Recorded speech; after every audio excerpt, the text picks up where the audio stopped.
Politically correct और incorrect, आज के सोशल कंस्ट्रक्ट में कुछ भी सोच समझ के कहना लिखना पड़ता है। पता नहीं कब कौन कैसे आपको पॉलिटिकली इनकरेक्ट घोषित कर कैंसिल कर दे। लेकिन इस पॉलिटिकल करेक्टनेस की जो कीमत है अक्सर समाज को चुकानी पड़ती है। भारत में हिंदू समाज को, पश्चिमी देशों में आजकल वाइट्स चुका रहे हैं, तो इस्लामी नेशंस में कहीं ना कहीं उनकी वुमेन और माइनॉरिटीज। अब आप सोच रहे होंगे कि ऐसा कैसे पॉलिटिकल करेक्टनेस जिसका कॉस्ट इतना ज्यादा हो। पॉइंट बाय पॉइंट जानने के पहले संक्षेप में ये जान लेते हैं कि आखिर ये क्या होता है। बीइंग पॉलिटिकली करेक्ट का डेफिनेशन होता है ऐसी चीजों को पब्लिकली एड्रेस ना करें जिससे कोई पर्टिकुलर सेक्ट, तबका या पॉलिटिकल कॉन्स्टिट्यूएंसी ऑफेंड हो, या उस कोई भी ऐसी न्यूज, बातें, रिफॉर्म्स की आवश्यकता जो ऑफेंसिव लगे। वहीं being politically incorrect often means speaking the truth irrespective of whom it affects और how it affects anyone। पर अचानक मुझे यह करेक्टनेस या इनकरेक्टनेस पर बात करने का मन क्यों हुआ? पिछले कुछ दिनों में भारत और दूसरे देशों में ऐसे कुछ इंस्टेंसेस हुए हैं जिन्होंने मुझे पॉलिटिकल करेक्टनेस के कॉस्ट पर सोचने पर मजबूर कर दिया।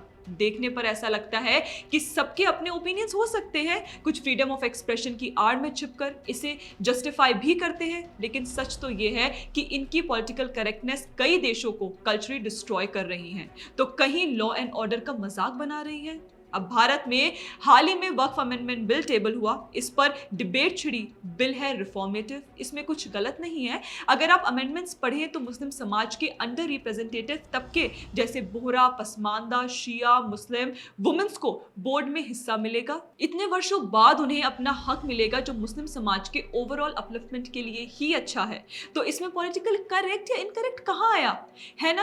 अब आप उन पार्टीज को ले लीजिए जो इस बिल को अपोज कर रही हैं। इनका वोट बैंक नाराज ना हो जाए तो अधिकतर सुन्नी सेक्ट से बनता है, ऑफेंड ना हो जाए, इसलिए ऐसी पार्टियां डेवलपमेंट और लॉ एंड ऑर्डर के कॉस्ट पर पॉलिटिकली करेक्ट होना चूज कर रही हैं। Hence the cost of being politically correct. यह भारत में केवल वक्फ तक सीमित नहीं है, ऐसे कई केस हैं। अब जैसे मुगल आक्रांता औरंगजेब का मुद्दा ले लीजिए। अपने मालिक नाराज ना हो, एक एक्सट्रीमिस्ट तबका नाराज ना हो, इसलिए मुगल आक्रांताओं को ग्लोरीफाई किया जाता है। नागपुर में भी किया गया, और जस्टिफाई करने के लिए ऐसे लोग कहते हैं कि अगर आप यह मांग करते हैं कि औरंगजेब की कब्र हटाई जाए तो बैकलैश के लिए तैयार रहें, like it's their god given right. You unleash a hate-filled narrative where you want to go and demolish Aurangzeb's tomb, you must be prepared for some reaction and a backlash.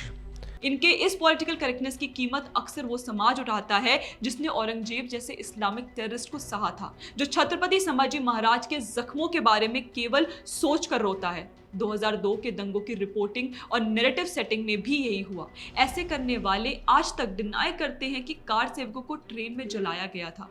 Commission की report और गवाहों की बात को नजरअंदाज करते हुए वे आज भी यही कहते हैं कि कोई साजिश नहीं थी और ये एक्सीडेंटल फायर का मामला था। यह केवल भारत में नहीं होता, आज वेस्टर्न नेशन में यह सबसे बड़ी दिक्कत है। आप अगर ग्लोबल न्यूज़ फॉलो करते हैं तो आप यह भी जानते होंगे कि फ्रांस की far right leader Mary Le Pen को अरेस्ट किया गया। साथ ही वह अब अगला प्रेसिडेंशियल इलेक्शन नहीं लड़ पाएंगी। अब यह पॉलिटिकली करेक्ट है या इनकरेक्ट? आप अगर बिगर पिक्चर को समझना चाहें तो यह एक पैटर्न है, दुनिया के सारे राइट विंग लीडर्स को पॉलिटिकली इनकरेक्ट बताकर उनकी इमेज को खराब करने का। उन्हें अक्सर फासिस्ट, डिक्टेटर या डेमोक्रेसी का दुश्मन घोषित कर दिया जाता है। ऐसा इल्यूजन ऑफ परसेप्शन क्रिएट कर दिया जाता है कि दुनिया में एक राइट प्रॉब्लम है जिसे केवल और केवल लेफ्ट समाप्त कर सकता है। इसके प्राइम एग्जाम्पल्स आपको 2024 के इलेक्शंस में ही देखने मिल जाएंगे। भारत के प्रधानमंत्री नरेंद्र मोदी हों, इटली की प्रेसिडेंट जॉर्जिया मेलोनी, अमेरिकी प्रेसिडेंट डोनाल्ड ट्रंप, वहीं ऑस्ट्रेलिया, रोमानिया, पुर्तगाल भी इसमें शामिल हैं। इन सभी नेताओं ने ऐसे मलाइन कैंपेन सही हैं, वो भी सिर्फ पॉलिटिकली इनकरेक्ट होने के लिए। यूरोप की सैर करने से पहले अमेरिका की ही बात कर लेते हैं। अब क्या आप अपने 15 साल के बच्चे को अपना सेक्स चेंज करवाने देंगे? अगर व्यक्ति जेंडर डिस्मॉर्फिया से गुजर रहा है तो वह एक सेन डिसीजन एक आयु के बाद ले सकता है, पहले लीगल एज का तो हो जाए। लेकिन पॉलिटिकली करेक्ट होने के चक्कर में पिछली अमेरिकी सरकार, कुछ जजेस और ऐसे कई एक्टिविस्ट हैं जिन्होंने सेक्स चेंज को एक राइट या कॉमन नोशन बना दिया है। मैं इसे सेक्स चेंज बोलने के लिए भी कैंसिल हो सकती हूँ। अब इसे जेंडर अफर्मेशन कहा जाता है। अब कैलिफोर्निया स्टेट को ले लीजिए। फॉर एग्जाम्पल, अगर आपकी अंडर एज लड़की सडनली खुद को लड़का मानती है और अपना जेंडर अफर्म करवाना चाहती है, तो आप एज अ पेरेंट उसे रोक नहीं सकते। अगर आपने मना किया तो कैलिफोर्निया स्टेट आपके बच्चे की कस्टडी खुद लेगा और उसे यह ऑपरेशन प्रोवाइड करवाएगा। एक छोटी सी बच्ची के ब्रेस्ट सर्जिकली रिमूव कर दिए जाएंगे, साथ ही हार्मोन ब्लॉकर से पीरियड रोके जाएंगे, वह बच्चे नहीं कर पाएगी। और अगर आगे जाकर माइंड चेंज भी किया इस विषय में थोड़ा मैच्योर होने के बाद, तो क्या फायदा, लाइफ तो बर्बाद हो ही गई। आज ये अमेरिका की one of the biggest problems में से एक है और इसके केवल और केवल खुद को पॉलिटिकली करेक्ट बताने वाले जिम्मेदार हैं। ट्रंप को केवल उन पेरेंट्स के बिहाफ पर बोलने के लिए उनके खिलाफ ऐसे कैंपेन्स चलाए गए कि क्या बताएं।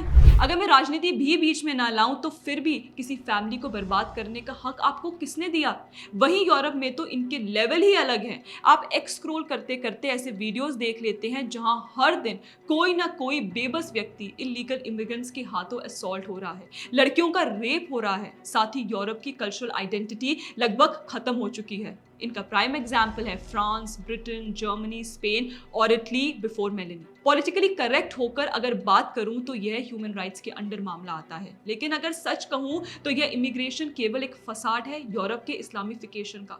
पॉलिटिकल करेक्टनेस की हद तो तब होती है जब आप रेसिस्ट ना दिखने के लिए सैकड़ों लड़कियों के यौन शोषण पर पर्दा डालने की कोशिश करते हैं। हाँ, ब्रिटेन के पाकिस्तानी इस्लामी ग्रूमिंग गैंग्स की ही बात कर रही हूँ, जिसका मुद्दा पॉलिटिकली करेक्ट बीबीसी ने कभी सीरियसली उठाया ही नहीं। लेकिन इंडिया द मोदी क्वेश्चन बनाने के लिए इनके पास टाइम, पैसा सब है।